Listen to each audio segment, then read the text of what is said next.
அதுக்கப்புறம் இன்னொரு விஷயம் என்னென்னா, அவர் வந்து தனக்குத்தானே ஓட்டு போட்டுக்காமல் மற்ற பெண்களை வந்து ஓட்டு போட்டு அந்த ஜெயிலை விட்டு வெளியில் அனுப்பிச்சி வச்சிருக்காரு.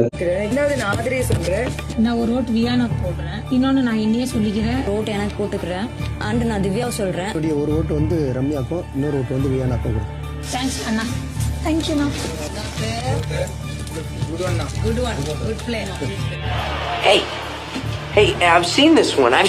This is a classic. தனக்குத்தானே ஓட்டு போட்டுக்கிறது தான் ஒவ்வொரு தலைவனோட வழக்கம். என்னோட ஓட்டை எனக்கே போட்டுக்கிறேன். என் ஓட்டை யாருக்கு போடுறது? எனக்கே போட்டுக்கிறேன். என் ஓட்டு எனக்கே போட்டுக்கிறேன். என் ஓட்டு எலிசபெத். என் ஓட்டு எனக்கே. எலிசபெத்துக்கு தான் என் ஓட்டு. எனக்கு ஏன் ஆச்சரியமா இருக்க? தங்க விதிப்படி என் ஓட்டை யாருக்கு போடுறதுன்னு தீர்மானிக்கிற உரிமை எனக்கு இருக்கு. இந்த நல்ல விஷயத்துக்காக ரொம்ப ரொம்ப பாராட்டணும். இவர் டைட்டில் வின்னராக அடிப்பாரான்னு கேட்டால் அதெல்லாம் எனக்கு தெரியாது, நீங்கள் தான் சொல்லணும். ஓகேவா? எனக்கு தெரிஞ்சதை நான் சொல்கிறேன்.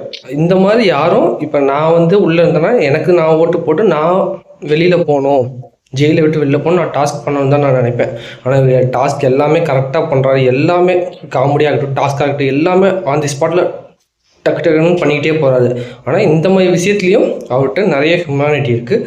ஸோ இந்த ஹியூமானிட்டிக்காகவே வினோத்தனா ஃபேன்ஸாக இருந்தால் மறக்காமல் சப்ஸ்கிரைப் பண்ணிட்டு வினோத்னு சொல்லி கமெண்ட்டில் ஃபயர் விட்டுட்டு போங்க அண்ணனுக்காக.